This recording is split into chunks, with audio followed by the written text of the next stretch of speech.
Welcome back to New Rockstars. I'm Eric Voss, and this is a breakdown of 2007's Harry Potter and the Order of the Phoenix, the fifth entry in our weekly Harry Potter Rewatch series at New Rockstars. Throughout the holiday season, we are revisiting all 8 films of this series for Easter eggs, details you never spotted, connections to the book, and just interesting behind-the-scenes facts that make this series so timeless. Now, every one of these films opening Warner Brothers logos gets darker and dirtier. Now this one is just dull charcoal, almost like the events at the end of the film that tarnished everything to come. Before Hedwig's theme even kicks in, there's a sound of whispers and Parseltongue.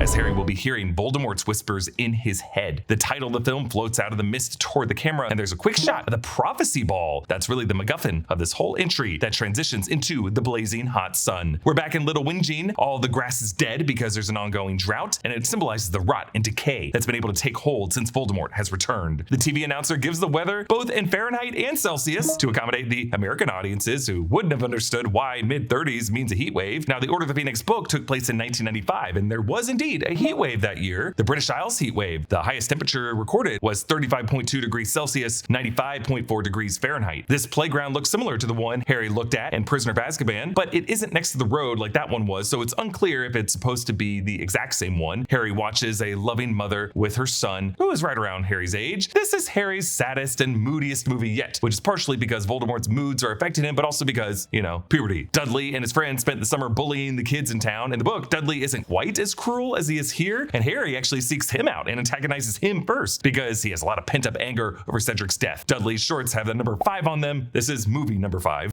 like our thumbnail. Dudley's gang is made up of Piers Polkiss, the guy with the popped collar, who's described in the book as being scrawny with a rat face. He holds kids' arms behind their backs as Dudley pounds on them. He was supposed to be with him in the first film when Dudley goes to the reptile house for his birthday. Then there's Dennis the button-up, Gordon with the super blonde hair, so named, I assume, for Gordon Ramsay, and Malcolm in the Hat, who shows up in the Lego Harry Potter game and is wearing the exact same ridiculous outfit in Lego form. Harry reads a newspaper. Now in the book, he gets a Daily Prophet delivered to him all summer to see if there's news for Voldemort. We don't see the newspaper in this angle, but a set photo shows an article in the back that reads, HFA Cup balls judged too big. Now, when they shot this, it might have just been a normal newspaper, and this is just a set photo. I don't think it's Quidditch related because there's tennis balls in the neighboring image, but either way, balls too big. The storm comes on fast, and Dudley and Harry run for the subway tunnel. Among the graffiti, there's another number 5. We see the names Jim for Jim Cornish, who worked for the art department. Also Blizio, which is a nickname of another member of the art department. We also see the words Stark, Hex, Jinx, Atomizer, and Nads with a Z. The Dementors get a redesign for this film. They no longer have the hoods that they lower when they go in for the kiss. This is the first time the films do away with any practical effects, and it's kind of a shame because that mix of practical and digital effects added a layer of realism to the earlier films that just is lost when it's all CGI. But also, 2007. That's just what Hollywood was doing. Toward the end of the book, it's revealed that these Dementors were sent by Umbridge, who took it upon herself to do this to silence Harry. Harry drives off the Dementors with his Patronus Charm, a spell that he practiced with Lupin in Prisoner of Azkaban. His Patronus takes the form of a stag, the animal of his father, who was an unregistered animagus, the one he could transform into. Mrs. Figg, Harry's batty cat-obsessed neighbor, shows up and reveals that she knows about magic and the Dementors. In the book, the Dursleys used her as a babysitter for Harry, and he always hated going there because it was so boring. Now we learn she was actually placed near Harry years ago by Dumbledore to keep an eye on him, one of many protections Dumbledore put in place. Fig knew that the Dursleys would never let him go over to her house if he was having fun, so she had to make it boring, which is very sad. Mrs. Fig is a squib, just like Filch, a person born to a magical family who has no magical aptitude. Despite the drought and an order not to, notice how all the houses on Privet Drive are watering their lawns at nighttime. Like they didn't even adjust the timers because we just had a rainstorm. Most of the folks on Privet Drive are just entitled and shitty like this. Vernon and Petunia are back after being left out of the last film. There are some new photos of Dudley in boxing gear. In the book, Dudley has taken up boxing and realized he loved beating people up. His parents encouraged the hobby because it helped him slim down a little bit. There's also boxing trophies around the house since Dudley's pretty good at it. Vernon eats in front of the open fridge, probably lingering to get some of the cold air, and there are tomatoes in there. You don't refrigerate tomatoes. There's also a cake and puddings because both Vernon and Dudley love the sweets. The ice cream Vernon eats is the Goodwin's Chocolate Extravaganza. Rosie Goodwin was the set decorator for these films. The Ministry Ministry of Magic's Mafalda Hopkirk sends a mild howler to notify Harry that he has been expelled. The envelope reads confidential and per bubonum, which is Latin for through owl. In the book, there were a lot more letters that arrived one night after the other. One from Arthur Weasley telling Harry to stay put and not surrender his wand under any circumstances, another one from Sirius Black, and then a second letter from Mafalda Hopkirk revising their decision to expel him. Harry's room is now full of pages from the programs from the Quidditch World Cup that he went to in Goblet of Fire. He accidentally cracks the frame of his parents' photo that Hagrid gave him at the end of the first film. Looking at it calms him down a bit, since it's ultimately love that defeats the hate of Voldemort's feelings. Harry has a nightmare about Cedric Diggory and Voldemort's eyes opening match cuts to Harry's eyes opening, another clue that they are connected now. The Order of the Phoenix Advanced Guard shows up to bust Harry out. It's made up of Mad-Eye Moody, the real Moody this time, Kingsley Shacklebolt, who works for the Ministry of Magic, Nymphadora Tonks, who's a metamorphagus, meaning she can change her appearance at will, Emmeline Vance, and Alpheus Doge, who's a very good longtime friend of Dumbledore's. Harry says, Professor Moody,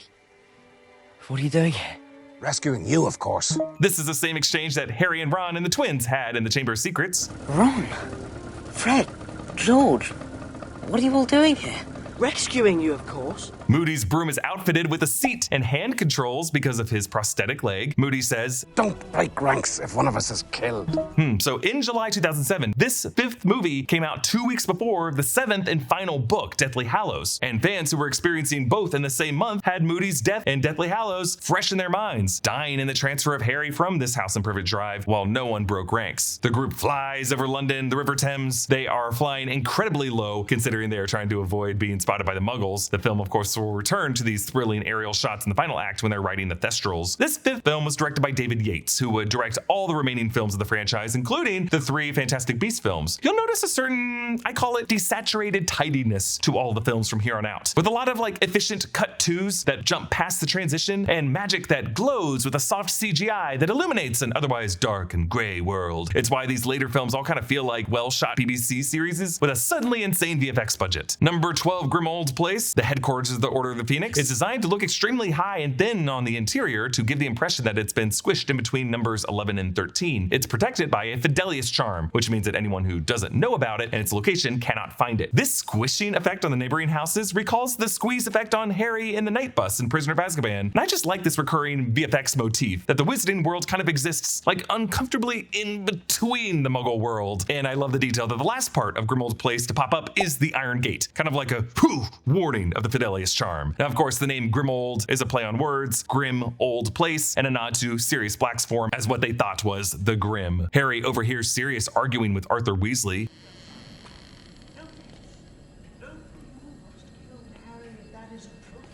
Arthur says that guarding you-know-what, meaning the prophecy, is the most important thing, and that they need to trust Dumbledore. But Sirius points out that Dumbledore wasn't able to protect Harry last year, referring to the events of Goblet of Fire, and that they should just take action now. Unlike the rest of the Order, Sirius Black wants to take a more active role and tell Harry everything that's going on, and the others want to try to protect Harry by just keeping him in the dark. Tonks trips over an umbrella stand fashioned out of a troll's leg, one of the many unsettling or dark objects around this home. This moment is taken directly from the book, as Tonks, despite being an Auror, is just supremely clumsy.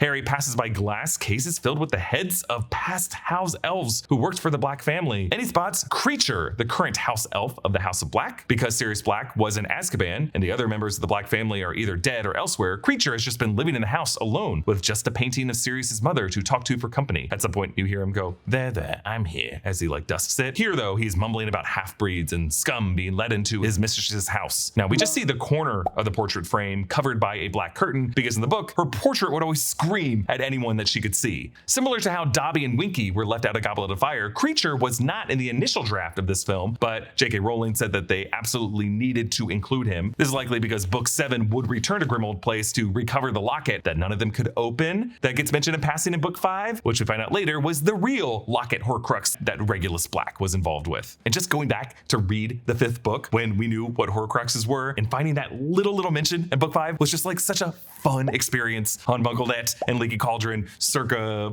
spring 2007. Harry snaps at Ron and Hermione, and Fred and George apparate in. They just turned 17 years old, so they are legally allowed to use magic outside of Hogwarts now, and they pass their apparition exams, sort of like the magical world equivalent of getting your driver's license, so they just do it now constantly. Now their apparition takes the form of the actors splicing into the frame in the middle of a take, which is a pretty unsettling effect, but it is how apparating is described in the books. It is supposed to be instant like that, and I prefer it as a contrast to the billowing plumes of sandy smoke that the Death Eaters and Aurors apparate through later in the film. They're cinematic in their own right. I just kind of like the quick version. At the end of Goblet of Fire, Harry gave his Triwizard Tournament winnings to Fred and George. Since then, the twins have been inventing gags and pranks, including these extendable ears, which allows one to eavesdrop, and they use one of these to hear Sirius arguing again, calling Snape Snivelus, which was his nasty nickname for him when they were students at Hogwarts. Now, this is the only screenplay of the series not written by Stephen Kloves, who was busy with other commitments. Contact writer Michael Goldenberg stepped in and included a lot of adult themes for this children's franchise. Harry has to reckon with the fact that both Sirius and Dumbledore have some pretty big flaws, even if they ultimately want what's best for him. Sirius is so distraught at being locked up in his hated childhood home away from the action that he's acting recklessly and antagonizing people who should be allies against a common evil. The Daily Prophet headline reads, "The Boy Who Lies," which is a play on Harry's usual moniker of The Boy Who Lived. The headline switches into a quote from Fudge, "All is well." Other articles in the newspaper include the Daily Prophet competition, "Win a Night in Transylvania," page 5 for more details. There's also a section on weather and another on zodiac signs, and then more propaganda from Fudge. "There is nothing to fear," says the minister. Another headline reads, "Dumbledore demoted from Chief Warlock in the Wizengamot." In the book, Dumbledore says that they could take away all of his titles, but as long as they don't take him off the Chocolate Frogs box, he is good. Another headline reads, "Madame Marchbank denies links to subversive goblin groups." So Marchbanks is a witch who defended Dumbledore, and as a result is getting blowback as Fudge works to discredit Dumbledore's supporters. Fudge is worried that Dumbledore is ultimately after his job, which is absolutely untrue, as Dumbledore has no interest in politics, but a lot of the wizarding community wanted Dumbledore to run for Minister of Magic, and Fudge has never forgotten that. There's an ad in the paper reading, "Eat as much as you want with a new range of potions from Witch Watchers," which is an obvious play on Weight Watchers. Also, you can't really see it in the film's runtime, but designer Eduardo Lima, who wrote all these jokes, snuck in another reference to the Ginger Witch in a Prophet headline in Order of the Phoenix. Ginger Witch survives henna explosion in the bottom left corner at one point, and in Half-Blood Prince, she finally gets arrested, which, as we mentioned in last week's breakdown, is a reference to the prop buyer of these movies named Debbie, who has this color hair. Sirius hints that Voldemort is seeking something that he didn't have before, and while this seems like an unnecessary withholding of exposition, it's actually justified. The Order fears that Harry's mind and Voldemort's mind are linked, so Dumbledore and the others have instructed not to tell Harry about the prophecy. I mentioned this in our Prisoner of Azkaban breakdown, but there is a really cool Reddit observation starting with the scene in the Prisoner of Azkaban book in which Trelawney refuses to dine with them during Christmas because 13 diners together is unlucky, and the first to rise is the first to die. And in this scene in the book, there are 13 of them at the table, and the first to rise is Sirius, and he is the one of them who dies in this story. Mr. Weasley takes Harry to the Ministry for his hearing, and Arthur, having never gone there without magic, is fascinated by the Muggle tube station. The visitor's entrance is a telephone box, and in the book, the code for entry is 62442, which spells out MAGIC. The Ministry of Magic set looks awesome. It was a 200-foot long hallway and the most expensive of the film. Some employees apparate in, some use the Flu network, some hold brooms that they probably flew there. The employee holding the Daily Prophet and talking about losing galleons on the potion trading market is Warwick Davis in an uncredited role. He also plays Professor Flitwick and Griphook in the films. This big gold fountain in the center is the Fountain of Magical Brethren, and it depicts a centaur, a house elf, and a witch staring rapturously up at a wizard. Harry notes that there's a sign on the fountain that all money thrown in the fountain goes to St. Mungo's, and the St. Mungo's Hospital comes up in a big way in the book, but not in the film. The hanging black and white banner of Fudge evokes the image of Charles Foster Kane in Citizen Kane. He too was a man manipulating the print media to spread propaganda and impose his will on the people. Newspapers and media and propaganda are just big visual themes throughout this film. It's one of the things I really like about how they transition through scenes. On his way to the hearing, Harry sees Fudge talking to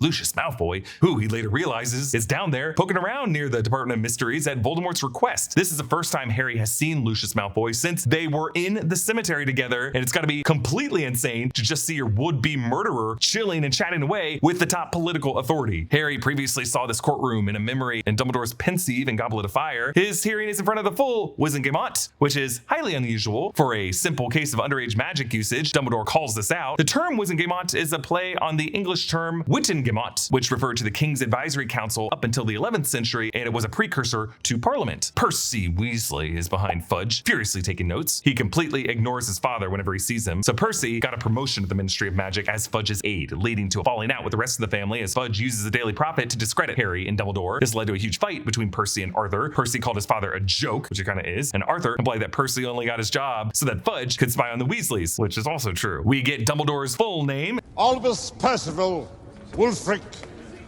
Brian Dumbledore.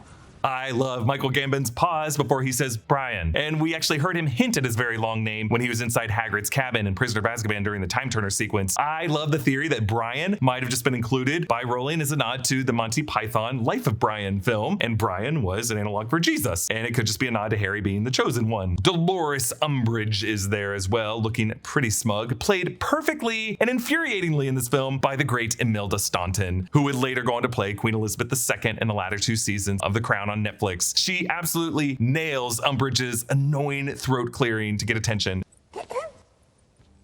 And a big part of the reason Umbridge is so triggering is that JK Rowling based the character on, and Staunton is totally doing a veiled impersonation of, British Prime Minister Margaret Thatcher, who led Parliament in the 1970s and 80s and used a kind of sing-songy but forceful tone to bend her political enemies to her will, and had little pity for the struggling working class of Britain as she fought to roll back social welfare programs and what she called the nanny state, which single moms like JK Rowling needed. Really, as an American, I'm not the one to talk about it, but there is an entire generation of Brits still bitter over anyone or anything resembling Margaret Thatcher. Now, the woman with the deep red lipstick who asks about the Dementors is Amelia Bones, Susan Bones' aunt. She's an accomplished witch and, unlike Fudge, level-headed and fair. Soon after Voldemort returns, he personally murders Amelia, and all the evidence shows she put up a good fight. Mrs. Figg gives testimony on Harry's behalf, accurately describing how the Dementors made her feel. Fudge refutes Dumbledore. He's not back. Which sets up his moment at the end of the film. He's back. Now, throughout all of this, Dumbledore refuses to make eye contact with Harry, which continues throughout the film, as he fears Harry is linked with Voldemort. In the book, there is a side plot about Ron and Hermione being named prefects for their house. Draco is named prefect for Slytherin. Harry is pissed at Dumbledore for not picking him instead of Ron, but Dumbledore explains at the end that he felt Harry already had enough responsibility on his plate, and that's ultimately what makes Dumbledore cry. Sirius Black in his dog form goes to see Harry off at the train station. By now, Wormtail has told Voldemort and the other Death Eaters that Sirius is an animagus, and in the book, Lucius Malfoy actually sees the dog on the platform and reports it back, leading to the Ministry knowing his general whereabouts. Sirius gives Harry a photo of the original Order of the Phoenix. It consists of Marlene McKinnon, Frank and Alice Longbottom, who were tortured to the point of insanity, Emmeline Vance, Remus Lupin, Benji Fenwick, Edgar Bones, that's Amelia Bones' brother, Sturgis Podmore, Caradoc Darborn, Hagrid, Elphias Dodge, the Pruitt brothers, Fabian and Gideon, who are actually Molly Weasley's brothers. Her maiden name is Pruitt, as well as Dumbledore's brother Aberforth, and we see Aberforth later in this movie, Dorcas Meadows, Sirius Black, Alistair Moody, Harry's parents, James Potter and Lily Evans Potter, and Peter Pettigrew. Now, while actors Geraldine Somerville and Adrian Rawlings were in their late 30s for this film and in their early 30s for their appearance in The Mirror of Erised in the first film, Lily and James were only 20 when they had Harry, only 21 when they died. They were 19 when they conceived him. They were just a few years out of Hogwarts. So all the images and visions Harry has of his parents are really of kids just a few years older than he is now. In the book, it's actually Moody who shows Harry this photo, presumably to cheer him up, but Harry just realizes that half of these people are dead and 2 of them are tortured to the point of insanity. Harry has a vision of Voldemort on platform 9 3/4, and we hear those same Parseltongue whispers from the start of the film. Voldemort's snake-like neck movement is the same one Harry does when he awakens. He's now starting to take on some of the snake-like mannerisms. A student on the train is reading an article with a headline that changes from Potter to Plotter, more Ministry-planted garbage. Seamus Finnegan is reading the same issue later in the Gryffindor common room. Harry sees Cho Chang. Since Cedric's death, she's had conflicted romantic thoughts about Harry. Neville holds a Mimbolus Mimbletonia, a rare and super magical plant that resembles a cactus that, in the book, spews stink sap all over the train car that Ginny cleans up with a scouring charm. But like most of the very cool stuff that Ginny does in the book, it is left out of the movie. Mimbolus Mimbletonia becomes the Gryffindor common room password in book 6, and Neville is delighted because in the Prisoner of Azkaban book, his memory is as good as his parents' minds, who were tortured to the point of insanity. According to Tom Belton, Matthew Lewis was becoming hunkier with each movie, and he was in danger of being recast, but instead they gave him a fat suit, fake teeth, and cheek padding to ensure that he'd still look like the Neville people knew from the books. Because Harry witnessed Cedric die, Harry can now see the Thestrals that pull the carriages. Rowling has noted that in the Goblet of Fire book, Harry did take the carriages back to Hogsmeade Station and didn't see the Thestrals. She said because he hadn't yet come to terms with Cedric's death, but did admit that she wouldn't have written it that way if she had thought about it more fully. And in the case of his mother, he was just 1 and didn't know what he was seeing when she died. And for Quirrell, Harry had blacked out when he died. Daniel Radcliffe likened the appearance of the Thestrals with the horses, the four horsemen of the apocalypse, in which death was one of the riders. Rowling said that it's a Thestral tail hair that forms the core of the Elder Wand, and I think that detail's really cool. Apparently, Thestral is also a possible Patronus form, which rocks. Let me know in the comments below if your Patronus is a Thestral, you lucky dog. Luna Lovegood can see the Thestrals as well because she saw her mother die when Luna was 9. Ivana Lynch plays Nuna, her debut film role, auditioning in an open casting call alongside 15,000 other girls, and she is so great in this. Luna reads the Quibbler upside down. The Quibbler is an alternative newspaper run by Luna's father, Xenophilius, that publishes outlandish stories like the National Enquirer. She's reading it upside down because, according to the paper, if you study some printed runes upside down, it reveals a spell to keep enemies away. But on the cover of the Quibbler now is the headline, "How far will Fudge go to gain Gringotts?" This is about a wild conspiracy theory that Fudge wants control over Gringotts and has killed many goblins to achieve this in a variety of horrible ways, like baking them into pies. Luna is wearing a pair of radish earrings and a cork necklace, both straight from the book, and both made by the actress herself, Ivana Lynch. Now, Hagrid does not greet the students on their way up to Hogwarts this year like he usually does. Professor Grubbly Plank is back after last movie said that she was out on holiday. Hagrid is away with Madame Maxime on a top secret outreach mission to the Giants. In the book, Hagrid and Maxime pretended that they were on holiday in France because they knew that they were being spied upon. They found the Giants, greeting them slowly with gifts like Dumbledore instructed, but the leader of this giant group was killed and a new leader took over who was already in league with Voldemort and the Death Eaters. So Hagrid's hope is that some of the others remember that Dumbledore was friendly to them when the inevitable war breaks out and they just don't all go to the other side. But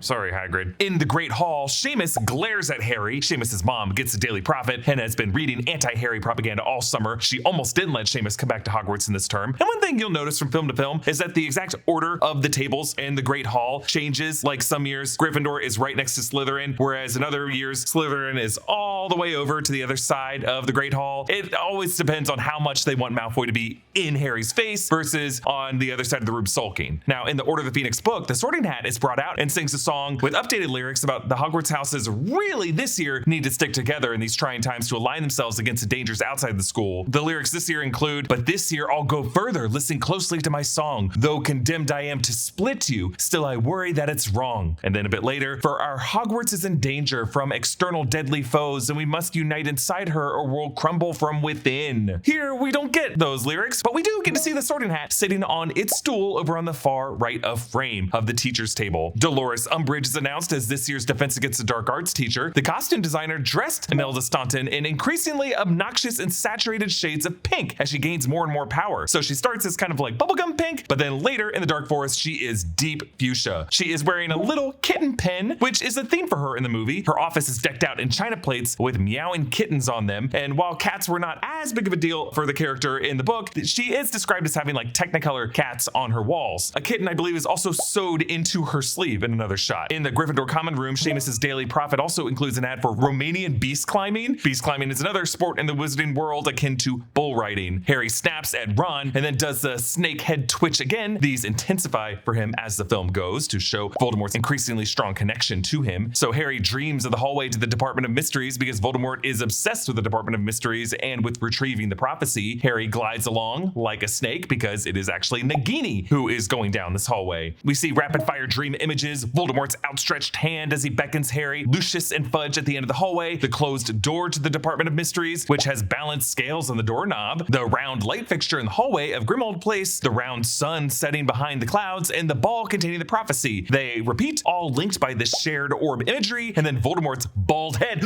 giving us a jump scare looking directly at the camera. Umbridge's wand is described as unusually short, and I love that the filmmakers kept it stubby here because she too is short and stubby. We see her use it as she burns the folded paper charm used by the Patil twins. This is the same charm that the Ministry of Magic uses to communicate interdepartmentally, and it just kind of shows how Umbridge does not want the Ministry of Magic to function as a compartmentalized bureaucracy, but rather a dictatorship where communication is snuffed. In the Defense Against the Dark Arts classroom, Umbridge has removed everything interesting as she wants us to be just the most boring class. I was looking for Malfoy in the desk arrangement, but then I realized he's sitting in the back left with Pansy Parkinson, probably to snog evilly. We do see Pansy Parkinson Thornton recast later when she's part of the Inquisitorial Squad. Umbridge explains that 5th years will take their O.W.Ls or owls, standing for Ordinary Wizarding Levels, a reference to the Ordinary Level or O-Level exams that 16-year-old British school children were given from the 50s to the 80s when Rowling was in school. Older students take their Newt exams, or nastily exhausting wizarding test, which corresponds to the advanced or A-level exams that British school children who wanted to go on to higher education would take. Umbridge issues them kiddie textbooks, Dark Arts Defense Basics for Beginners, and then an old school young wizard and witch pairing, reading the book that they are depicted on, leading to this unsettling infinity effect. Book within a book within a book. Anytime Umbridge is close to punishing Harry, she starts breathing heavily like she's excited, like she baits him here as he says that Voldemort is the one who wants to hurt them, and she looks around flushed with excitement, and then when she finally brings the punishment hammer down, she can barely contain herself. See me later, Mr. Potter. My office. Umbridge's office is, of course, pink, including the type of sugar that she shovels into her tea. There's a photo of fudge on her desk. They had to have a 24-hour photo shoot to get enough photos of kittens for the plates. Harry uses the black quill, or the blood quill, which cuts the words written into the skin of the writer and uses the blood as ink, which means that in addition to scarring your hand, it drains your blood, making you weaker over time. There's actually a similar device in Franz Kafka's short story In the Penal Colony, where inmates are tortured and executed with a crude device that carves the sentence into the convicted person's skin. According to Rowling, Umbridge invented this blood quill herself. For Harry, this is the first time his hand/wrist has been cut to draw blood since Wormtail drew the blood of the enemy forcibly taken, so it's especially triggering for him. Fred and George test out Skybeam snack boxes for their upcoming shop, including puking pastilles. They are half green, half purple. The green half makes you puke so that you can get out of lessons, and then you eat the purple half to stop puking so you can enjoy the rest of your day. The problem is that no one could stop puking long enough to eat the purple half. Fever Fudge gives you a fever, but it also gives kids pus-filled boils. Fred and George say it's on their butts. They also have nosebleed nougats, which give you a nosebleed. The problem with those is that sometimes you don't stop bleeding. Fainting fancies make you faint. On the cover of the briefcase containing all this stuff, it says Weasley and Weasley. This will eventually become Weasley's Wizard Wheezes. And in the book, Fred and George funded all these experiments from Harry's prize winnings from the Triwizard Tournament. Harry follows a flying Thestral to find Luna feeding them with no shoes on, since the other kids hide them to bully her, though she blames Nargles, pests that might not exist, and mischievous thieves thought to infest mistletoe. Now, Hagrid actually took the step to further breed all of these Thestrals, though they do appear in the earlier era of Hogwarts legacy in the game. There technically shouldn't be that many of them at Hogwarts at the time. Luna says that she and her father, Xenophilius Lovegood, believe Harry and that discrediting him is part of Voldemort's plan, saying, "Well, if I were you-know-who, I'd want you to feel cut off from everyone else.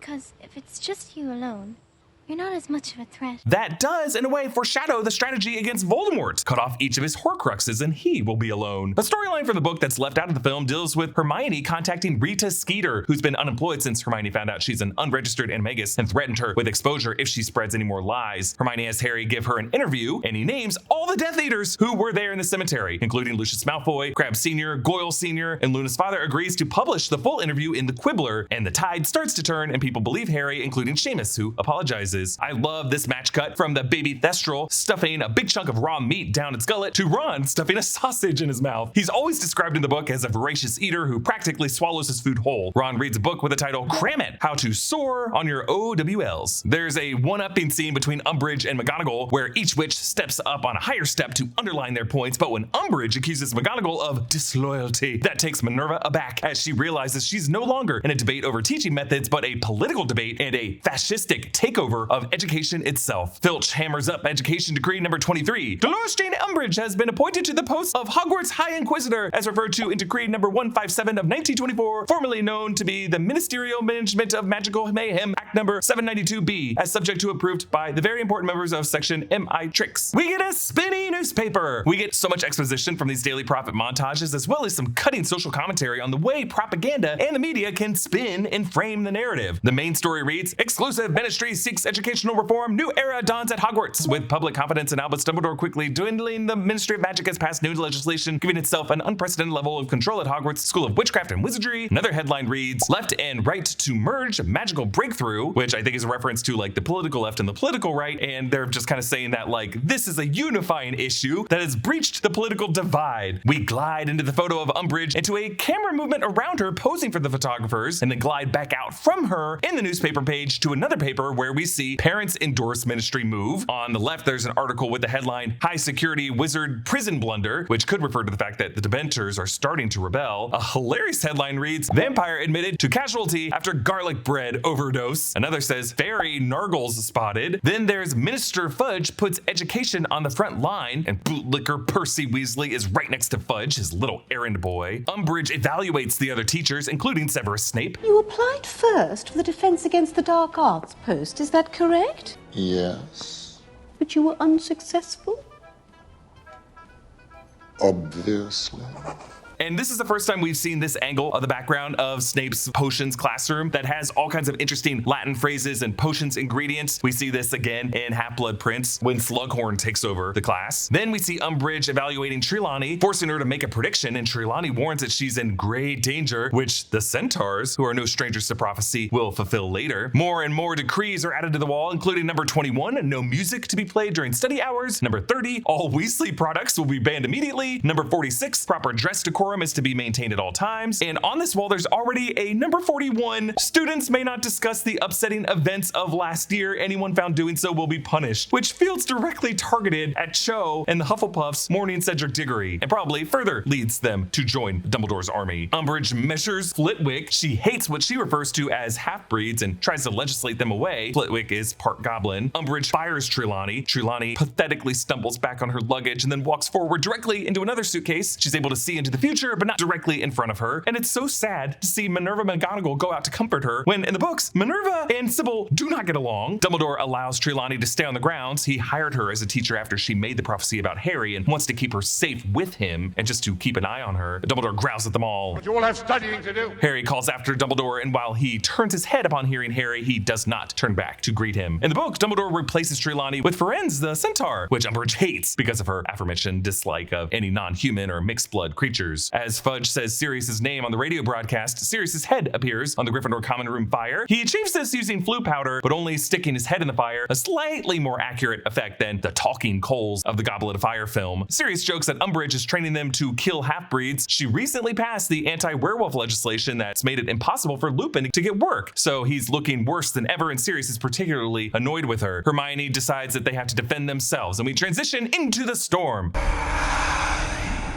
Every step Harry takes this year brings him closer and closer to Voldemort. They meet in the Hog's Head. This is an important location. It's where Trelawney made the prophecy about Harry. It's also the place where Hagrid bought the dragon's egg off the hooded stranger who turned out to be Professor Quirrell back in Philosopher's Stone. It's revealed in Deathly Hallows that this barman is actually Dumbledore's younger brother Aberforth. He runs after a goat here. The book goes into how he was prosecuted for practicing inappropriate spells on a goat. And they're able to get quite a turnout for this group. In addition to Harry, Ron, and Hermione, the full list from the book is Neville, Ginny, Dean, Lavender, Parvati, and Padma Patil, Cho and her giggling friend Marietta, who seems to be left out in the movie, Luna Lovegood, Katie Bell, Alicia Spinnet, and Angelina Johnson. Those are the three chasers from the Gryffindor Quidditch team. Colin and Dennis Creevy are in the book, but both of them seem to be combined into one character here, Nigel Wolpert, whom we first saw in Goblet of Fire, hoping for an autograph from Harry. Also Ernie Macmillan, Justin Finch Fletchley, Hannah Abbott, Susan Bones, who is not here because she was played in the first two films by Chris Columbus's daughter. Also three Ravenclaw boys, Anthony Goldstein, Terry Boot, and Michael Corner is here dating Ginny. He's the one with the long hair sitting next to her. Zachariah Smith from the Hufflepuff Quidditch team. He's the one in the hat. And Fred and George and Lee Jordan. There's also our man Bim, the movie added student who first appeared in Prisoner of Azkaban, but you'll notice now he's in Ravenclaw. Zachariah Smith is among the first to express doubt in Harry's authority. He would have flown with Cedric Diggory for the Hufflepuff Quidditch team. Ron calls him a tosspot. Luna turns the room in Harry's favor. Is it true you can produce Patronus Charms? Even Dean Thomas didn't know that. Neville says that Harry killed the basilisk with the sword in Dumbledore's office. Neville will later use this same sword to kill a different snake in Deathly Hallows Part 2. Hermione takes a brave step in front of the room by using you-know-whose name. Because if we're going to have any chance of beating Voldemort. I always find that interesting because she was raised with Muggle parents. This fear was acquired just from all of her research and reading in her early years as a witch. Hermione has everyone sign in. Now, in the book, Hermione does a brilliant bit of magic on this sign-in where their signature on this paper acts as a spell that ensures if any of them snitch, the word sneak will appear on their face in purple spots. In the film, it's Cho who snitches under the influence of Viridiserum, but in the book, it's her friend Marietta Edgecombe who snitches on her own free will and has her face covered in spots. Also, in this shot, can we talk about about how awful Fred Weasley's handwriting is? Maybe don't drop out of school, my dude. Afterwards, Hermione tells Harry, Cho couldn't take her eyes off you, could she? and the camera lingers on Ginny, and Bonnie Wright does something that I suppose is meant to look just like annoyed, as her character is still supposed to have a crush on Harry. Neville stumbles upon the Room of Requirement. In the book, it's Dobby that tells Harry about it. Hermione's still obsessed with Spew. The Society for the Promotion of Elvish Welfare has been knitting hats and scarves and leaving them around the Gryffindor common room in the hopes that some of the Hogwarts elves could take them and be freed. The only one who takes them is Dobby, and eventually the other elves just refuse to clean the room because they find Hermione's efforts offensive. Dobby tells Harry about the room that transforms based on whatever someone desperately needs in that moment. Dumbledore actually mentioned this back in book 2, saying that he had to pee one night and found a room full of chamber pots. In the movie, Ron makes a reference to that. Decree number 68 goes up, banning all student organizations. In the book, this decree also includes teams of any kind and requires permission to reform directly from Umbridge. In the book, this leads to all the issues with the Gryffindor Quidditch team. After Oliver Wood graduated, Angelina Johnson became the Gryffindor Quidditch captain. Umbridge does everything she can to stop Gryffindor from being allowed to play. She kicks Harry and Fred and George off the team. Ron makes the team as a new keeper, and his nerves are terrible, so he sucks. Ginny replaces Harry as the seeker, and she's pretty good. In fact, very good. But all in all, the team is rough. On Slytherin, Crabbe and Goyle replace the previous beaters, who both graduated. Slytherin taunts Ron with chants of Weasley is our king. He cannot save a single thing. All the Ron Quidditch keeper stuff gets moved to the 6th film. The Room of Requirement, though, has outfitted itself with a dummy that looks like a Death Eater, pillows to break their fall, and floor-to-ceiling mirrors so that they can watch their spell work. Harry says, It's like Hogwarts wants us to fight back. and we see more of this natural defensiveness of the castle take forms in Deathly Hallows and the Battle of Hogwarts. So this group is called Dumbledore's Army, and another detail that gets left out about Ginny for this film is the fact that she's the one who comes up with this name, as it's the thing that would rattle stupid Minister Fudge the most. Even though Dumbledore doesn't want an army, she's just a natural troublemaker that wants to troll people, and that's just one of many awesome character details about Ginny from the books that doesn't make it into the film. As Harry teaches this club, he wears a few different button-down sweaters. Daniel Radcliffe had the idea that he would want to dress as his favorite Defense Against the Dark Arts teacher, Professor Lupin, who always wore these types of sweaters. And many have pointed out that Ginny is the only girl wearing slacks, while all the others wear skirts, suggesting that these slacks might have been hand-me-downs from older brothers. But these are not boys' slacks. I don't even think Molly would be able to rehem the pants to go from boys' slacks to girls' slacks. You'd have to make completely different slacks. Also, Hermione wears slacks in Half-Blood Prince when she's putting books away in the library. I just think it's kind of a progressive choice, and a smart one in this club's case, since they are getting launched off their feet every day. The first spell they practice is Expelliarmus, the disarming spell. Snape used that against Lockhart while they were dueling in Chamber of Secrets, and Harry has needed it quite a bit. Now, Gina pointed out in a past break room Q&A that Harry defaults to Expelliarmus and Stupefy because they are mostly defensive, or at least supposed to be. These moves often pair the spells with a Whomping Willow backhand, but it's also just a reminder of what magic was originally conceived to be, a way to heal, a way to stop the pain. Meanwhile, Umbridge continues to teach some bullshit. On her chalkboard is a lesson about Limbo Mist, a gravity inverting mist. That was actually one of many awesome obstacles in the Triwizard Cup maze, the third task in the book that they left out of the movie. So next they practice the stunning spell, Stupefy. Filch dozes off while the kids sneak out the side exit, and if you look closely, you can see Nigel serving as the lookout, and he's reading the Marauders map. We don't see the map in close-up, but it is really essential in their ability to evade capture. Later, when you see them in the Room of Requirement, Nigel is always the one holding that map. A new decree is put up, number 82. All students will submit to questioning about suspected illicit activities. Nearby, we see other decrees prohibiting certain spells, and the Quibbler, the one publication that's been defending Harry. Umbridge offers a student a cup of tea. She's been putting Veritaserum in the drinks, which she got from Snape. In the book, it's made clear that Snape gives her fake Veritaserum, another way that he's actually showing his good side, despite always seeming villainy. But I think in this shot, it's supposed to be real, since this is what Jo drinks when she rats out the club. On one of the mirror surfaces in the Room of Requirement, there's a photo of Cedric taken right before the third task, because he's wearing that same uniform athletic gear. Also several articles from the Daily Prophet, just a reminder of what they're fighting for and fighting against. Ginny blasts the dummy with the Reducto curse. This is the same one that she will later use in the Department of Mysteries to make a big boom. There's a debate among the fandom over what spell exactly Molly Weasley uses to kill Bellatrix Lestrange in Deathly Hallows, because the book doesn't specify, and it's definitely not Avada Kedavra. And some believe it's a combination of Petrificus Totalis and Reducto, which reduces the dummy to a similar type of ash as Bellatrix gets turned into, and something Mama might have taught Baby Girl. Now, the colors are different, but we'll get more into this in our Deathly Hallows breakdown. Book 5, again, just does a much better job letting Ginny Weasley shine. Her mastery at spells spells, including the Bat Bogey Hex on Malfoy. It's really her idea to use the skiving snack boxes, not Ron. Also, in a Quidditch match, she steals a snitch from right under Cho's nose, but really, this movie just gives us Reducto. There's also this little look that Ginny gives when Harry lingers behind to chat with Cho. The Room of Requirement manifests some mistletoe for Harry, apparently sensing that Harry needs to snog right now. And now I'm wondering what the room offered those two sets of footprints on the map in Prisoner of Azkaban credits. Why is that floor grate in the room? Why are the mirrors smudged? What did they make that dummy watch? Harry stammers that the mistletoe might be full of nargles. Those are the bugs that Luna believed infest mistletoe. It's a line directly from the Order of the Phoenix book right before they kiss. And I won't go too much into the kiss here, but the best choice David Yates might have made was just giving Harry a haircut because, you know, with that shag, we wouldn't have been able to see anything. Harry talks to Ron and Hermione afterward. How was it? Wet. He's really just saying wet from her tears over Cedric. Hermione breaks down all the emotions girls like she and Cho feel, and Hermione also references that Cho is preparing for her OWL exams, but in the book she's a different year than them, and the three of them share this organic laugh. The three actors actually did make each other laugh, and David Yates kept it in. And authentic moments like this crept into the takes more and more as the films go on, and it's a big part of the reason a generation of us felt like we really grew up with these characters. Another thing that Yates does well structurally is balance every small victory in the film with an immediate setback. In this case, Harry has his scariest nightmare yet, going through Nagini's eyes, attacking Arthur Weasley. Dumbledore asks, Were you standing next to the victim?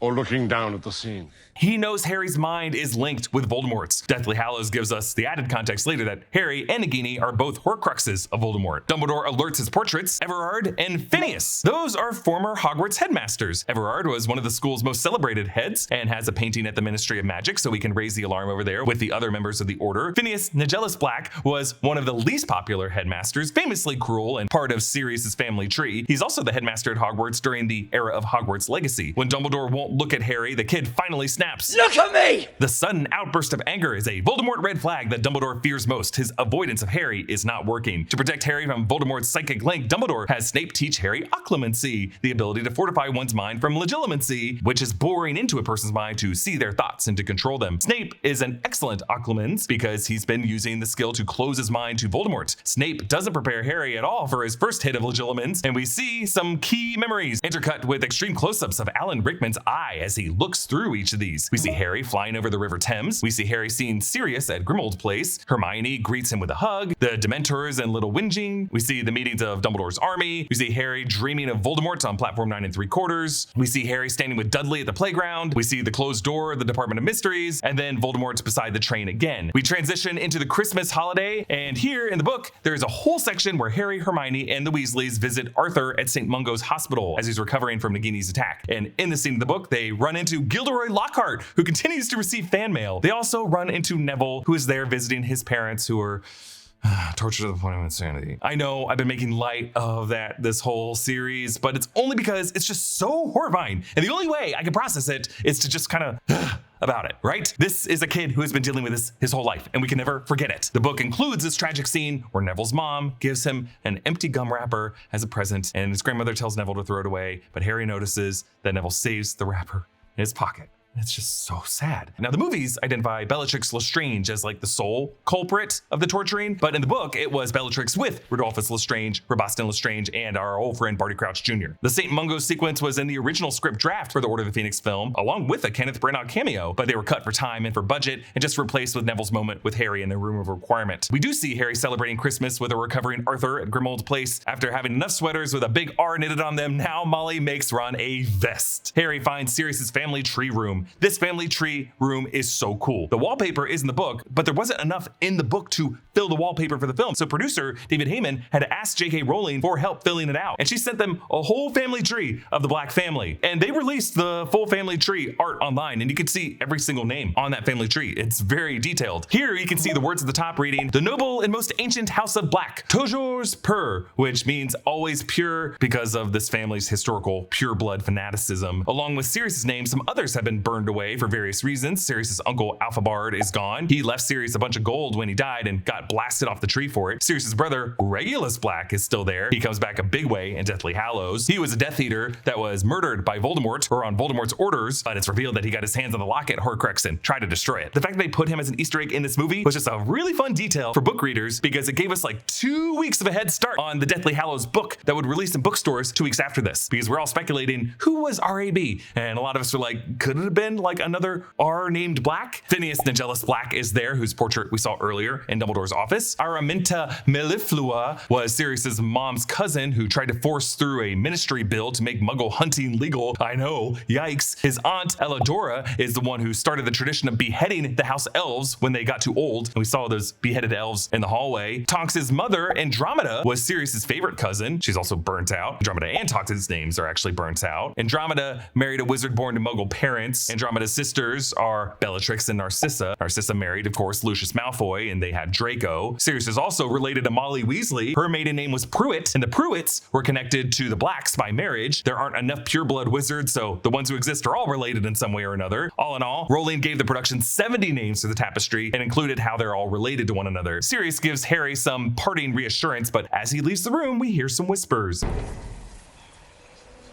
It's the voices of Sirius's family taunting him for his betrayal of their backward ways, but also it foreshadows the whispers that can be heard from the other side of the veil in the death room in the Department of Mysteries and Sirius's death. There is a critical detail from the book that gets removed from this film. Harry opens an unopened gift from Sirius later, a two-way mirror, one that Sirius and James would use to communicate with each other when they were younger, and Harry shatters it in anger because had he used it to check in with Sirius, they all could have avoided the trap of the Ministry. The movie leaves out the mirror. A broken shard from it does come back in later films, and I don't know, maybe the mirror gift is omitted to avoid criticisms of a plot hole, even though it definitely wouldn't have been a plot hole. I like it in the book as yet another way that Harry could have avoided walking into this trap, as teenagers often coulda, shoulda, woulda their choices. On film, I suppose they lean more on just Daniel Radcliffe's angsty performance for teenage viewers to relate to. Back at Hogwarts, we see Harry chatting with Cho, and it's really the one time, other than the kiss, where we actually see them together as a couple in the film. Hermione interrupts him to tell him, hey, Hagrid's back! And if you look closely, there is another quick jealous side eye from Ginny as she passes Cho. In the book, we spend a lot more time with Harry and Cho, a Valentine's Day date to Madame Puddifoot's tea shop that Harry cuts short to meet Hermione to give his interview to Rita Skeeter. Cho loses it and tries to make Harry jealous, but Harry is clueless and it all falls apart shortly after. But they go down to Hagrid's cabin and nearly run into Umbridge. As she leaves Hagrid's cabin, she sprays perfume in an X formation because she is a racist who thinks Hagrid stinks, but also the X spray is like she's marking a tree or a house for demolition. And in the next film, Bellatrix will torch this cabin. In the pumpkin patch, Hagrid's scarecrow has a Hogwarts uniform, which might have been his plus-sized uniform when he was a student at Hogwarts. We learn of a prison break from Azkaban. I love the design of Azkaban. It's a triangle shape, but also kind of an A in a way. The Dementors are aligned with Voldemort, who promised them free reign to take the souls they want. The first Death Eater we see freed is Antonin Dolohov. He killed Gideon and Fabian Pruitt, Molly Weasley's brothers. I think that might be Gideon and Fabian at the top of the Weasley clock that we see in Chamber of Secrets as kind of like angels blessing the family. There's also Bellatrix Lestrange, played with demented glee by Helena Bonham Carter in these movies. Fan dream come true to play this character. She sniffs her more pronounced dark mark. Now, Cursed Child establishes a deeper, more romantic history between Bellatrix and Voldemort, but I do not care for the plot twists of that play, and I do not consider it to be canon. Bellatrix's husband, Rudolphus, also escapes. Another is Augustus Rookwood, 10 Death Eaters in total. The Daily Prophet tries to blame the escape on Sirius Black. The headline reads, Mayhem at the high security prison, mass breakout from Azkaban. Other headlines include overweight ministry worker caution for heavy hexing, also new fake wizard muggles exposed, and storms ahead, echoing what Hagrid had just told Harry, Ron, and Hermione. More headlines include ministry anger Centaurs. Hagrid references this later in the Dark Forest.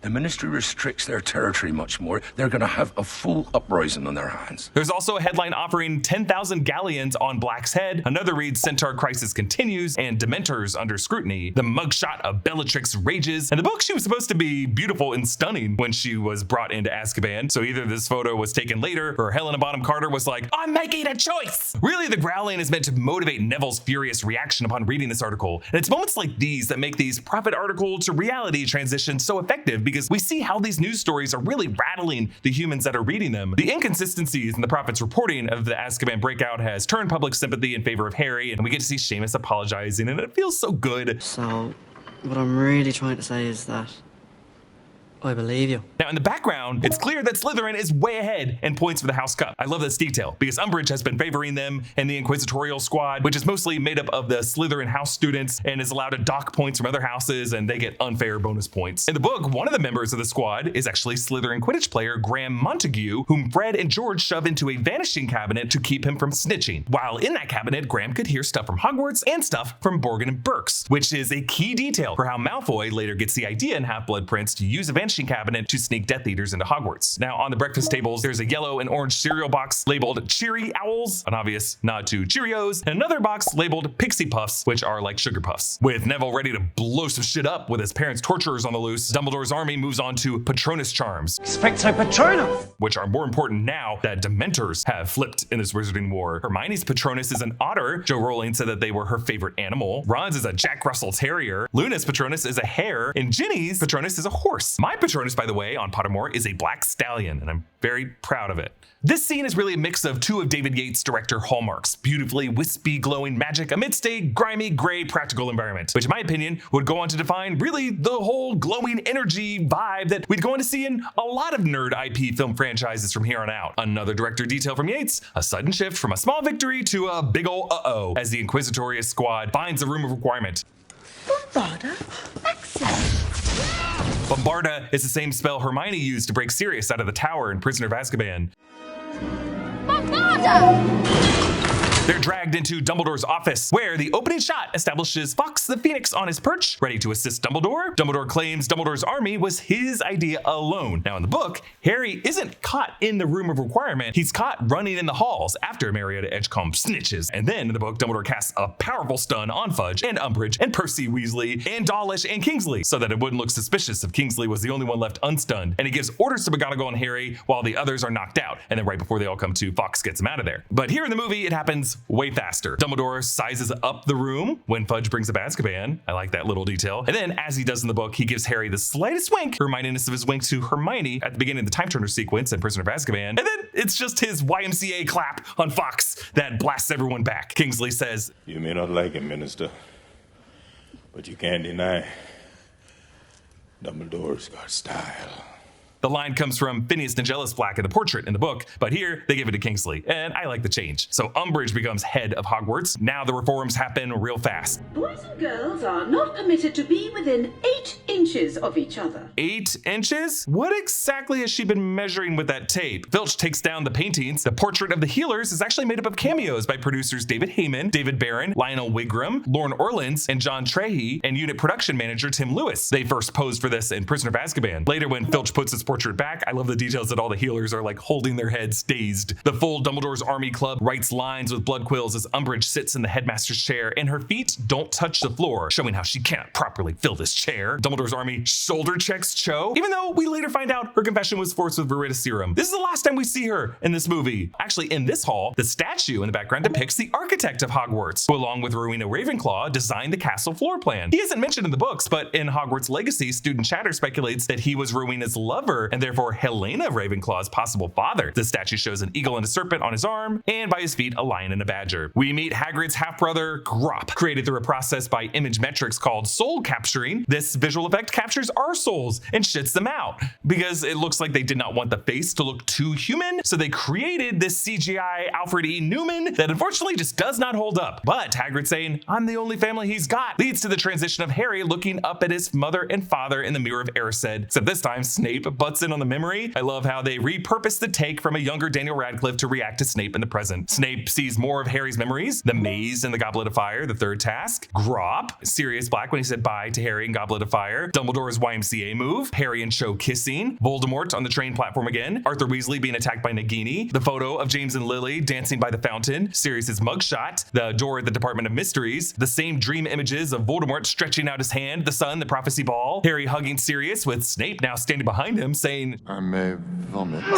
Stop it! Though I think he might have been saying that in reaction to Grawp. Snape then insults James Potter, and this time Harry uses Protego against Snape's Legilimens to rebound the spell to go into Snape's mind. And now we see young Severus with toilet paper on his shoe, Severus cowering by the door, Severus reading by a tree, while James and his friends row across the lake to bully him and use Impedimentia, and it looks like Levicorpus to pull down his pants. And Levicorpus was a spell invented by Snape, as we learn in Half-Blood Prince, which also will later informs Snape's rage at James's son in Half-Blood Prince for using a different spell of his own against him. Now, in the book, Snape removes these bad memories and puts them in a pensieve, where Harry snoops in on them. The book memories are intense. We see Severus getting bullied, but Lily Evans scolds James and stops them, and Snape snaps at Lily that he doesn't need help from a mudblood like her. The films, I would say, simplify Snape as purely a victim of James's torment, and I would say they toned down how truly rotten Snape was capable of being. In the books, both Severus and James as boys were just kind of mixed bags of good and bad. I think the film portrayal of Snape just came out of fondness for Alan Rickman, a reliance on this actor's insane ability to display snarky coldness that would then reveal the character as an outwardly facing villain, but actually one with a heart of gold. But we know they did shoot a version of the memory with Lily Evans because there was a set photo showing young Lily snapping at James. The book also shows a different memory where Harry sees Snape as a baby watching his parents fighting and feels a connection to him as a baby himself who witnessed horrific events. The film version of this may be the shot of teenage Snape sitting on the floor in the fetal position. Yes, it's obviously difficult for Harry to see his father as a bully. In the book, he uses the fireplace in Umbridge's office to fluke call Sirius and Lupin, who say that James was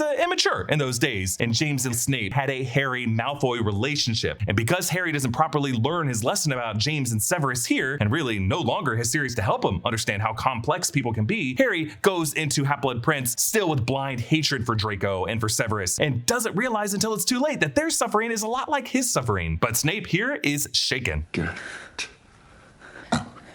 Along with the shame of his childhood, think about it. Snape is also worried that Harry might have been able to look into his true agenda of working with Dumbledore against Voldemort, of using Harry as a human sacrifice out of a lifetime of love for Lily Evans, and the fact that he shares a Patronus with her of the deer. So we move on to the OWL exam. The Year 5 students sit their Theory of Charms exam as Umbridge presides over with a giant pendulum. Time. Now, the artists on this film actually released some close-up images of the exam parchment props that they designed for the scene, and they are awesome. In addition to folding in a very cool Marauders Map style fashion, they include questions like number 2, give the correct name for the shield charm. Which spell can it not deflect and why? Now think about it. The answer is Avada Kedavra, which is a pretty intense thing for the kids to answer. It also includes questions about port keys, other Snape invented spells like Muffliato and Libera Corpus, which is the opposite of Levicorpus. It's what releases Levicorpus. And number 6 mentions Necum Septra, which is the spell Harry used on Malfoy in their duel in Chamber of Secrets. Rictus Sempra! But Fred and George say enough is enough, and they crash it with their fireworks and wildfire whiz-bangs. Now in the book, when they leave, they tell Peeves the Poltergeist to give Umbridge the business, and he salutes them and goes to work, which is very crazy because Peeves listens to no one. Really, what I love most about the sequence is this slow motion synchronized drop of all of Umbridge's decrees. Obviously, Imelda Staunton would have been layered into this shot after the fact, but it evokes the lobby shot in The Matrix after Neo and Trinity tear it up, and one lonely column tile crumbles off in slow motion as the elevator door closes. Flitwick, despite this being his subject's OWL exam that was disrupted, Charms, he gives a discreet yes as the students cheer from the viaduct courtyard. In the book, Flitwick was similarly impressed with Fred and George's havoc-wreaking magic. And once again, a victorious moment is disrupted by a disturbing turn. Harry has another vision, this time Voldemort torturing Sirius Black, and we see the prophecy ball. Hermione tries to speak reason.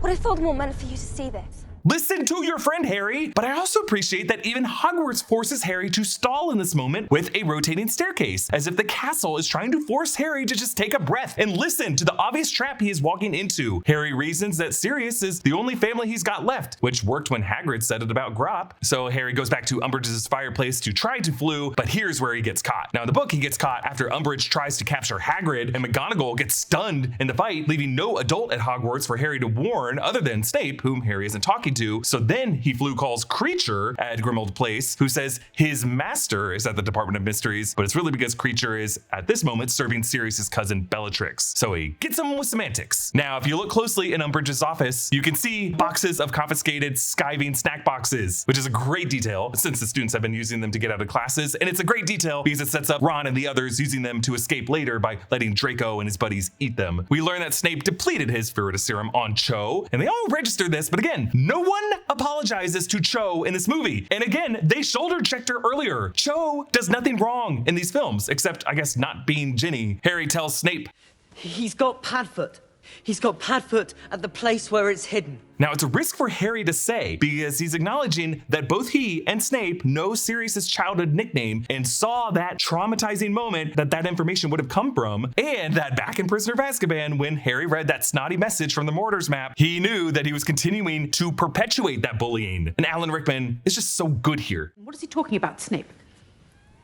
No idea. In a way, he is applying occlumency even in his delivery. But yes, this guy also had to practice a poker face constantly when he was working as Dumbledore's spy within Voldemort's inner circle. Now, of course, Snape is only pretending not to know what Harry's talking about. He actually alerts the Order straight away. But again, Harry's mistrust of Snape comes back to bite him in the ass. After telling Snape this, he didn't have to do anything. Sometimes readers and viewers see this as a plot hole, like where if a hero doesn't do anything, nothing bad would happen. But I think that's the wrong way to look at this story. Harry does not begin Order of the Phoenix in a stable status quo. He begins this story at war, cursed by deceptive dreams, vague prophecies, teenage anxieties, social outcasting, political smears, and unfortunate communication siloing backfiring. So Harry had to act. That's what any rational, brave teenager would do. Voldemort was coming for him. 10 Death Eaters were just freed, and Sirius Black, especially with his psychotic cousin on the loose, his days were numbered either way. If anything, Harry scores a victory in the story, and we'll get to it. Umbridge reveals that she sent the Dementors to Little Whingene and goes full evil here. The Cruciatus curse ought to loosen your tongue.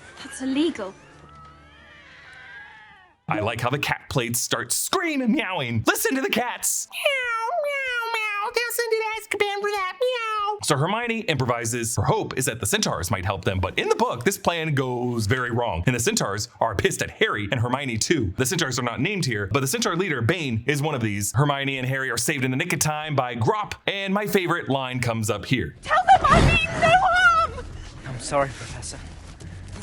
I must not tell lies. It's not in the book, it was original to the film, but it's such a good moment, and it just brings up the deeper theme of the story of lies versus truth. The lies from Umbridge, from Fudge, from the Prophet, nearly buried Harry, but as Arthur promised earlier in the film, the truth will out. So now all that's left of Dumbledore's army is Harry and Ron and Hermione and Ginny, Neville, and Luna, who we all saw produce Patronuses or just had some other impressive spells cast. Horse Girl Luna, of course, suggests they fly on the Thestrals. She and Harry and Neville can see the Thestrals. Neville saw his grandfather die, so we return to a London nighttime flight. And just a reminder that Ginny, Ron, and Hermione cannot see what they're flying on, and it's terrifying for them. They head straight through the Ministry main level, down to the Department of Mysteries, into the Hall of Prophecies. Now, this was the first fully CGI set for the films, and prophecies can only be removed by someone they are about. And it's appropriate that Neville finds this prophecy, since it might have been about him had things gone differently. The label on Harry's prophecy reads SPT to APWBD, Dark Lord, and parentheses question mark, Harry Potter. That is a prophecy made by Sybil Patricia Trelawney, SPT, to Albus Percival Wulfric Brian Dumbledore, APWBD, about Voldemort and an unnamed baby boy initially. The question mark is there because they didn't know who it was about at first, but Voldemort chose to make it about Harry. Also, this prophecy is on row 97, which could be a nod to the year that Philosopher's Stone was first published. The full story of the prophecy is that Dumbledore went to interview Trelawney for the job of Hogwarts divination teacher. Her great-great-grandmother was a gifted seer, and as he turned to leave, Trelawney made her prophecy, which said, "The one with the power to vanquish the Dark Lord approaches. Born to those who have thrice defied him, born as the 7th month dies, and the Dark Lord will mark him as his equal, but he will have the power the Dark Lord knows not, and either must die at the hand of the other, for neither can live while the other survives. The one with the power to vanquish the Dark Lord will be born as the 7th month dies." Of course, the power that the Dark Lord knows not is love. Dumbledore later tells Harry that the prophecy could have applied to him, who's born on July 31st, or Neville Longbottom, who's born on July 30th. Neville's parents had also defied Voldemort 3 times. By going after Harry, Voldemort made the choice himself, marked him as his equal. Dumbledore also notes that Neville was pureblood and Harry was not, and Voldemort chose the baby who was most like him because Tom Riddle had a witch mother and a muggle father. We learn in Half-Blood Prince that Snape overheard part of the prophecy and told Voldemort, which led directly to Lily's death. Voldemort never hearing the full prophecy is the reason he's so obsessed with getting it now. Lucius and Bellatrix Lestrange arrive to intercept Harry and the prophecy. There's kind of a creepy effect where every time we cut back to Harry and the kids, more Death Eaters have appeared suddenly and framed behind them. Now, at this point, Bellatrix, who's been able to get out of her prison garb, is wearing a necklace with a silver bird skull. Now, when they shot these films in the aughts, this was just a wardrobe detail adopted by Helena Bonham Carter and the costumers, but many have retroactively linked this with the character of Delphine and Cursed Child, who has a bird tattoo on her neck. And I won't say more about Delphi, A, to avoid a spoiler for the play, and B, because I don't consider that play canon. Harry signals Neville, Now!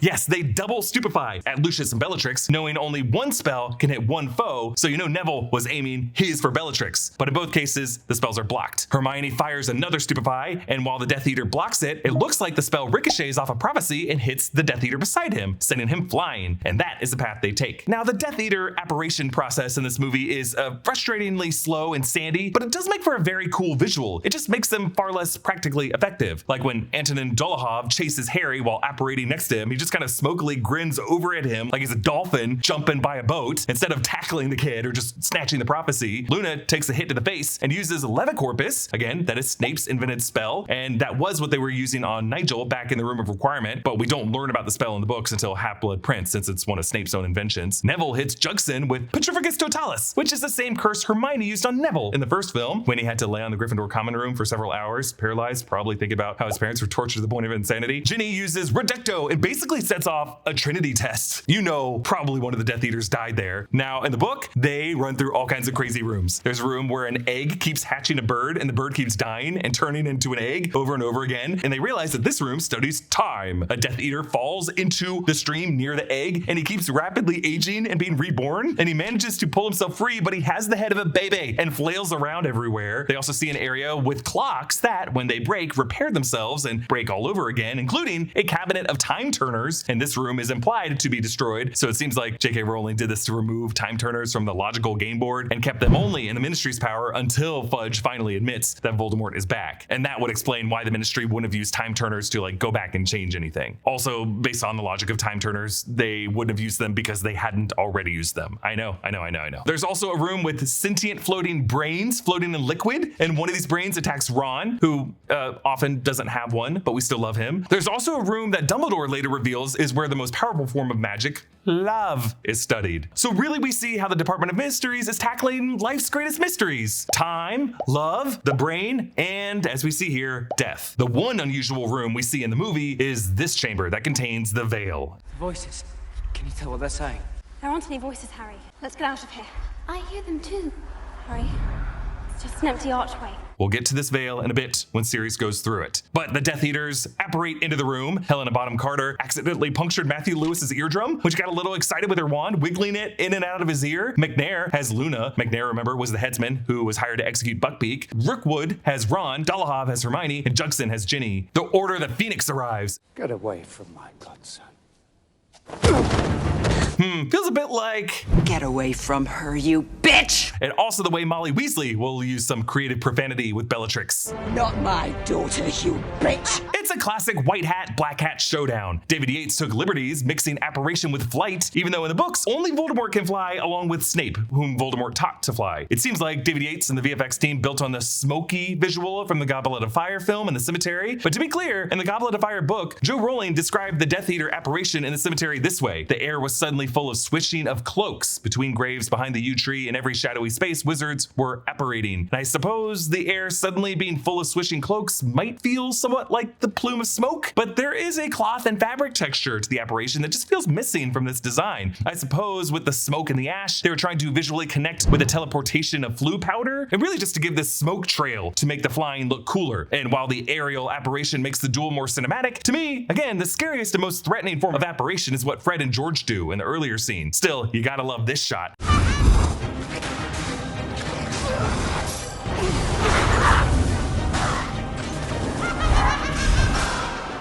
It gives us a full scope of the room, and we see each of the players in action. Over on the left, Lupin dueling Crabbe Sr. on one side, and then Kingsley and Bellatrix tumbling through the air as Bellatrix laughs, and then Moody taking on two at once on the other side. For the duel, professional dancer Paul Harris was brought in to choreograph the wand movements. He created 5 basic spell casting moves, which each actor adapted to suit their character. Lucius's style is very formal and stiff, whereas Sirius is more snappy, like an improvised street fight style. Sirius takes on Lucius and Dolohov at once, with Harry by his side. Harry disarms Lucius. Expelliarmus!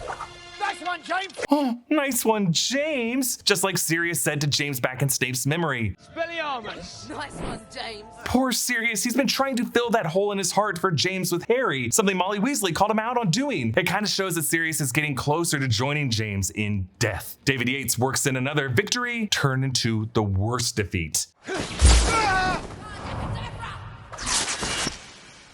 No doubt about it here, Avada Kedavra, the killing curse. The music stops and Sirius falls back through the veil and he floats away. So the whispers Harry and Luna heard earlier were the whispers of death, luring us to the other side in a one-way journey. The same whispers Sirius heard in the family tree room. Now in the book, after the battle, Dumbledore calls this room the Death Chamber. This is where the Ministry Unspeakable study the concept of death. There has been a lot of speculation over what this veil is exactly. Now in the book, it is not specified what curse Bellatrix hits Sirius with, just a concussive curse that knocks him through the veil, described as a second jet of light hit him squarely in the chest, and that's what causes him to fall through the veil, and afterwards he just doesn't wake up. The film clearly wanted to avoid any confusion by just making Bellatrix's curse a clear Avada Kedavra, but then it just kind of makes the veil even more cryptic in the way it ferries Sirius's body away. Like, so now what is happening to him? Well, in 2008, Rowling said that she saw the veil as the divide between life and death, and she likened it with the story of the three brothers, that the second brother's fiance was separated from them as if through a veil. And back in 2005, after the Order of the Phoenix books release, but before the film version came out, Rowling said about the veil mysteriously, quote, "It's been there as long as the Ministry itself." So that would suggest that centuries prior, the Ministry might have chosen this site and constructed this site around the ancient dais. And what's really interesting is the Ministry of Magic is supposed to be beneath the infrastructure of London itself. So it's like in the London city center that was chosen by whatever kings of England's past, there was this weird, mysterious death veil that was there. The Ministry of Magic built on top of that, and then the Muggles built London on top of that. But from Rowling's quotes, many have just theorized that the veil is the literal cloak of death, the one-way passage. Even Bellatrix seems shocked at first after killing her cousin, as she might have split her soul there. That is what killing is supposed to do. Harry's screams are muted here. Reportedly, David Yates muted Harry's scream because it sounded too agonizing, though it sounds like it was really just to emphasize Hooper's haunting score in this moment. Honestly, I think that might have just been a nicer answer because, hey, you know, sometimes just kid actors, when they scream in agony, it sometimes could just like take you out of the moment, and it's not the actor's fault. It's just, it doesn't always work well. He was their friend! Harry chases Bellatrix and hits her with the Cruciatus curse.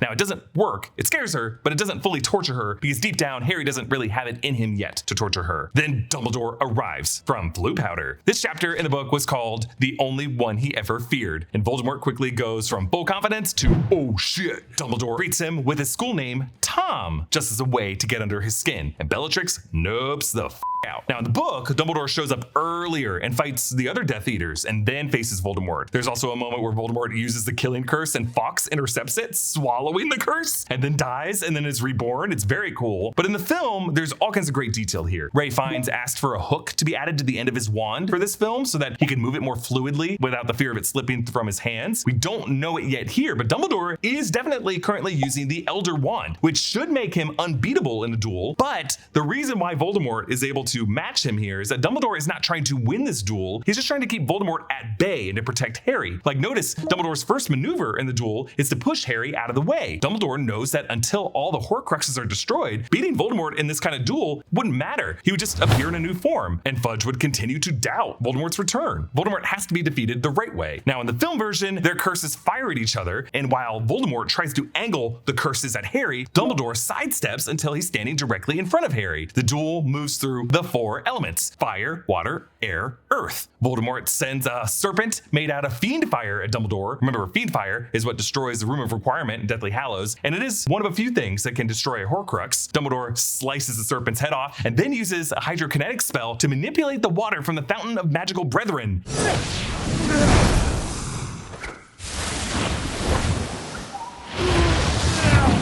I love the whistle sound effect to match the shift from one element to another. So Dumbledore totally had Voldemort in prison, nearly drowned, but Dumbledore has to push Harry back again, and that's what causes him to lose focus on the water. So now Voldemort fires a torrent of darkness spell that does resemble a kind of wind effect, and that's what shatters all the glass, shredding the Fudge Banner, and gives Voldemort all these projectiles. But Dumbledore raises a transfiguration shield to turn the glass into its pre-melted form, harmless sand, or as Voldemort says as he realizes that they have cycled through the four elements.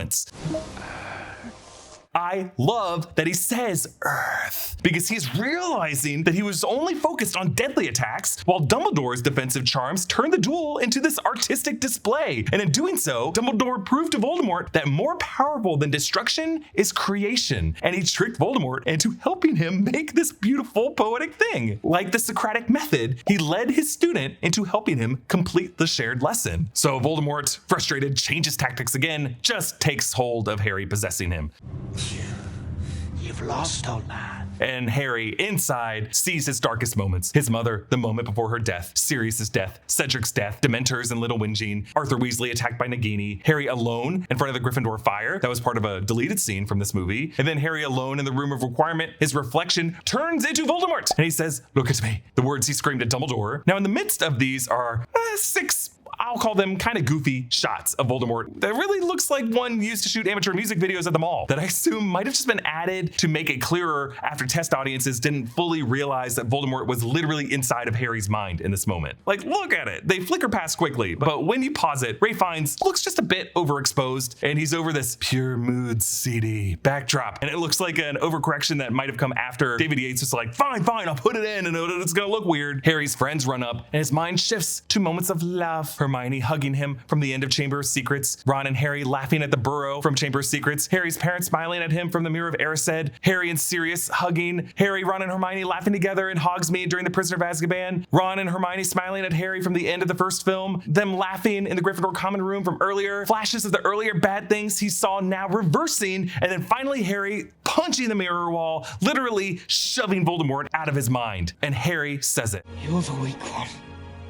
and you'll never know love or friendship, and I feel sorry for you. This is a victory that Harry earns. Why walking into Voldemort's trap wasn't a complete loss. He learns that Voldemort will never understand the most powerful form of magic, love, and he got inside Voldemort's head, showing that the link goes both ways. The prophecy mentioned that Harry has the power that Voldemort won't know, and love is that power. And Voldemort's ego leads him to insist on getting the last word. You're a fool, Harry Potter, and you will lose everything. And just lingering an extra moment to nuh-uh, Harry's realization is what causes Voldemort to be spotted by Fudge and Dawlish and Percy Weasley, so that Fudge is forced to exclaim in front of a crowd, "He's back!" So Voldemort gave away his biggest asset, being the devil who tricked the world into thinking he didn't exist, just because he doesn't understand how this kid is obsessed with love. So now the Daily Prophet headlines read, Dumbledore and Potter vindicated. Above an ad reading, need credit for a new broom? Living on over a potion? Pressure from debt diviners? Afraid to open your owl mail? Robbing sorcerer to pay sorceress? Been refused a loan to hex your debts? Send us an owl before it's too late. Also, Fudge judged minister to resign. How Death Eaters gained entry to the Ministry of Magic. Dumbledore is reinstated at Hogwarts. There's an article about a Quidditch seeker and a doping disgrace. Umbridge suspended pending investigation. Then meeting with Muggle Prime Minister scheduled for next month. This is interesting. It's actually the first chapter of Book 6 that will show this meeting, but unfortunately it's not in the 6th film. Then the Ministry is asking the Muggle population to remain vigilant. Also the big confession, he who must not be named returns. He who must not be named has returned to this country and is once more active. Then Spellbound Unbound, which is another gossip article about the band Spellbound. And then Hogwarts headmaster reinstated. Also on the right, Alexandra Walker charged with attempted robbery at Ollivander's. Alexandra Walker is an art director on the film, and this sets up the break-in at Ollivander's at the beginning of Half-Blood Prince. As Harry packs, he looks at the sweater that he was wearing when he and Sirius say goodbye to each other over the holidays. He removes one of Sirius's hairs from the sweater, which would have been left there from their hug in the family tree room. In the book, Harry is furious at Dumbledore as Dumbledore apologizes and tears up over not making Harry prefect. The movie version of the scene quickly moves on to the prophecy. Neither one can live while the other one survives. One of us is going to have to kill the other. In the end. There's a great passage in the book where Harry, in this moment, thinks that if he could just pull back the veil, he'd find Sirius there smiling. Like part of Harry wants Voldemort to kill him so that he can be with his family again. Luna tells Harry, My mum always said, the things we lose have a way of coming back to us in the end.